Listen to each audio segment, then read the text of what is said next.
It's a lovely summer day in Croatia, and Beth has just arrived in the country to spend a weekend with her best friend.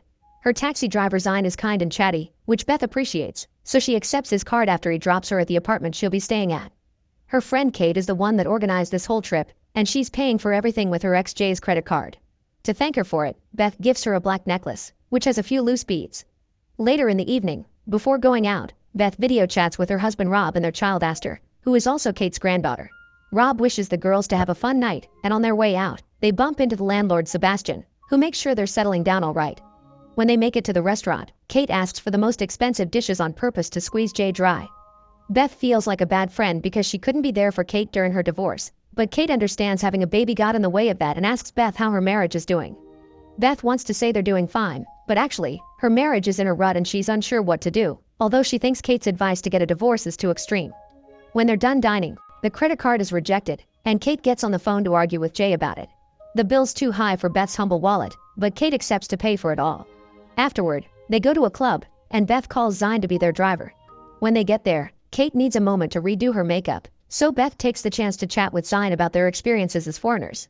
Zine is an immigrant from Syria, and Beth is in America living in London. Once Kate is ready, the girls enter the club, and Kate pays for everything again, although Beth still decides to choose water. There are two men looking at them, so Kate drags Beth to sit with them, telling her she needs to get out of her rut and Rob doesn't need to know. They chat and drink with the guys, but as the night passes, Beth feels dizzier and dizzier. Before she realizes what's going on, Beth wakes up at the apartment, not remembering anything that happened last night. After throwing up, she looks for Beth, but she's nowhere to be found. There is proof of a fun night though: open bottles of wine, empty glasses, removed clothes, open wraps of protection, and the jacuzzi is still on. Under a towel, she also finds a broken glass and some drops of blood. Beth tries to contact Kate on her phone the whole morning, to no avail. By noon, she calls Rob to share his worries, but Rob tells her Kate is probably out on her own and asks if they had an argument. Kate says they didn't, although her memories are fuzzy about it. Afterward, she goes to see Sebastian, but he hasn't seen Kate today either. He does however remind her that parties aren't allowed, so he'll have to charge them extra for the two men that came over last night. This is enough for Beth to go to the police, but Officer Pavic doesn't take her seriously and is judgmental of girls who party and drink too much. His superior Kovac tries to check on them, but Pavic sends her away, claiming he can handle this. Pavic explains a report can't be filed until 24 hours pass, so Beth decides to continue on her own and calls Zine, who helps her remember what club they had gone to. At the club, the bartender pretends he doesn't remember the girls, but once Zine speaks aggressively in Croatian, he tells the truth. The two men the girls hanged up with were escorts who come to this bar a lot to catch tourists. Beth guesses Kate must have hired them because she kept insisting Beth needed to get out of her rut. In the evening, Beth calls Rob again, who says Kate ditching Beth to go out with guys is typical behavior of hers and she shouldn't worry. Beth is still sure something happened to Kate because she still hasn't answered a single message, so she informs her husband she's canceling her flight and not going home the next day as planned until Kate shows up. The following morning, Beth uses the names the bartender gave them to find the escorts on social media and asks Zine for help arranging a meeting with them. While waiting for the escorts at a cafe, Beth shares how she met Kate and then Rob through her, and Zine tells her about the wife he lost to the war. When the escorts finally arrive, they run away as soon as they see Beth's face, so Zine runs after them until he catches one and threatens him until he confesses what happened. It turns out the escorts stayed in the apartment only until 3 a.m. because when Kate was distracted, they stole her bag and escaped. He also swears they didn't put anything in the girls' drink because they don't need it, they're professionals getting paid. The bag was pawned, and the man gives them the address of the shop. Beth gets the bag and the phone back, but she still thinks the escort slipped something in their drinks because she never gets that drunk and she only had water. Zine doesn't think it makes sense because they didn't rob Beth as well, so perhaps it was Kate that made her drink to make Beth finally relax and have fun. Now that a day has passed, Beth goes back to the police, promising Zine she won't mention his name so he doesn't lose his visa. This time, Kovac files Beth's report and scolds Pavic for not doing his job. She also sends him away when he keeps judgmentally poking at Beth's story.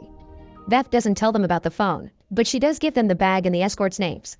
Kovac wonders if Beth could have been assaulted, so after taking her testimony, she's brought to the hospital to run some tests. Afterward, Beth calls Jay, who just like Rob thinks this is Kate just being her dramatic self.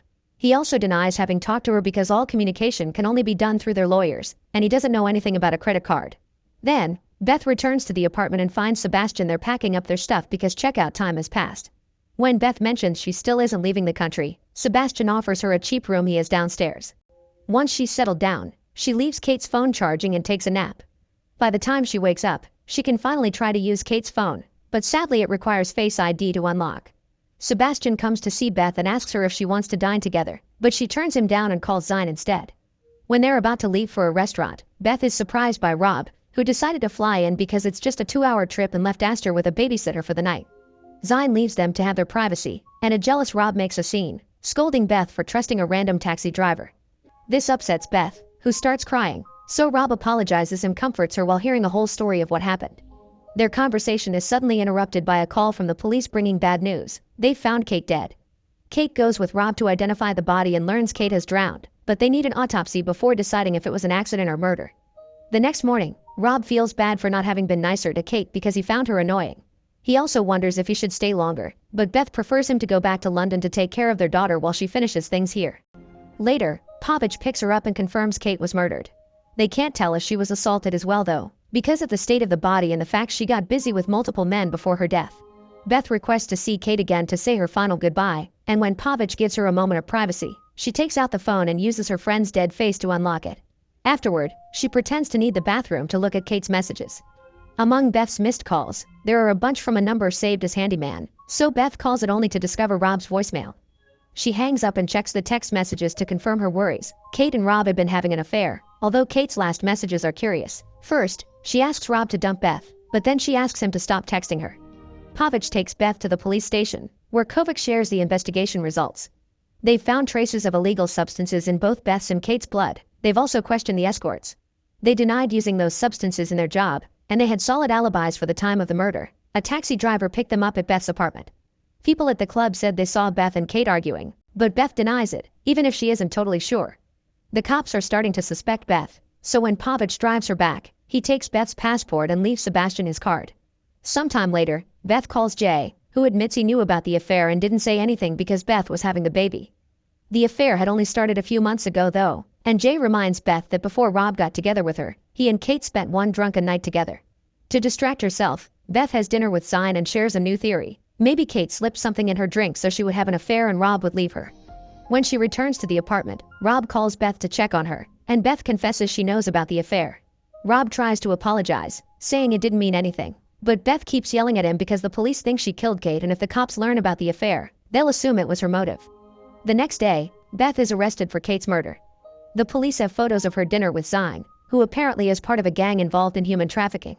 They think Beth hired him to kill Kate because of her affair with Rob, and they'll be talking to Jay later as well. Finding herself in a corner, Beth asks for a lawyer, who explains they haven't charged her yet because they don't have enough evidence and they were hoping she would break. Beth returns to her apartment and finds Zine there, who got in because Sebastian let him. Zine had been interrogated as well, but they had to let him go because he had been working at the time of the murder, and the taxi app tracks everything. He also explains that the only connection he has with the gang is having received the help of a smuggling ring that takes refugees out of the country and gets them visas, but he doesn't work with them. After he leaves, Beth wonders how the cops found out about the affair and remembers that Pavic gave Sebastian his card. She checks the mirror and finds a hidden camera, which probably recorded her conversation with Rob. She goes looking for Sebastian, and while making small talk, she waits for him to be distracted to steal his keys. After Sebastian leaves, Beth uses his keys to enter his private studio and finds out there are cameras hidden in the whole building, spying on people even in the shower. Beth finds the recording of the night of the murder and checks to finally see what happened. It seems she passed out in the bar, because the escorts brought her in their arms and left her in her bed to sleep before going to Kate to have some fun together. As soon as she got distracted, they stole her bag and ran out of the building to take a taxi. When Kate discovered she had been robbed, she left as well, breaking a glass on her way out. She also took a cab, of which Beth writes down the license plate, only to return moments later in a different car with a curious sticker on the front. At that moment, Sebastian comes back looking for his keys. Beth hits him with the door and tries to run away as he explains he isn't a creep. He has those cameras for security because people do awful things while renting. She doesn't believe him because he didn't share enough with the police, causing Sebastian to take out his phone and begin deleting videos so they can't be used as evidence. Beth tries to stop him, and in the struggle, she accidentally pushes Sebastian and he hits his head against the table. He's still alive though, thus Beth takes his keys and runs out of the building before he can recover. Zine is waiting for her and drives her to the taxi company, where they find the owner of the license plate Beth wrote down.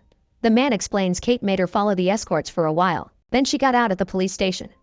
Beth doesn't understand this because when the cops didn't have a report of her stolen bag, and remembers Pavic didn't file her report either. Meanwhile, her face has been appearing on TV as a wanted person, so the company receptionist has called the police. The cops arrive and Beth notices the curious sticker on Pavic's car, He must have been the murderer, that's why he never filed any of their reports. Zine and Beth run away, but there are too many officers after them, so Zine surrenders to give Beth time to escape and call her lawyer. Unfortunately, Pavic sees her and follows her to the top of a building, where Beth accuses him of killing Kate because she turned him down when he hit on her. Furious, Pavic grabs Beth to make her shut up as he calls Kate a tramp, only to be interrupted by Kovic's arrival. Beth takes advantage of Pavic getting distracted to push him off her, accidentally sending him off the roof into his death. Sometime later, at the police station, Kovic apologizes for the wrong accusations. They recovered the footage from the apartment and the security cameras on the street, showing Pavic dropped Kate at the apartment, and later, there's a man near the sea pushing Kate into the water. Pavic used to work vice, and many female street workers had claimed he assaulted them, but during the investigation, the women retreated their statements, probably because Pavic threatened them. Since he couldn't be fired, he had been moved to the tourist division. They've also searched the escort's apartment and found the illegal substances, because it turns out it's true that they intoxicated women in order to rob them. Beth is declared innocent, and when she leaves the building, she hugs Zine to thank him for his help. Once she returns to London, Beth stays in contact with Zine through text messages. She also breaks up with Rob, and they take turns taking care of their daughter. One afternoon, when dropping Astor at Rob's place, she has to turn him down again when he asks to reconcile. She's also in need of her spare car key, and Rob tells her to check his jacket. When she does so, there's a big surprise waiting in his pocket. It's a bead from the necklace she gifted Kate. It's only a 2-hour flight from London to Croatia, so Rob could have flown after hanging up with Beth, which had been his alibi. Beth goes to the bathroom to call Kovic and tell her about the real culprit, but when Rob checks on her, she decides to put her phone away in her pocket. Then she comforts Rob with the bead, making it confess he did indeed fly to Croatia that night, but he swears Kate's death had been an accident. He also says Kate had confessed her love for him when actually, he and Kate had only been together once as a rebound fling and she regretted it. Rob had been stalking her since their only night together, asking for more, but Kate kept turning him down. When she decided she would tell Beth the truth, Rob got angry and hit her, which pushed her into the water. Rob begs Beth not to tell the police since the case is closed, but it's too late. Beth has had Kovic on the line all this time and she heard everything. Angry, Rob tries to get the phone from her, but Beth hits him and grabs Astor, running away with her daughter while the cops arrive to arrest Rob.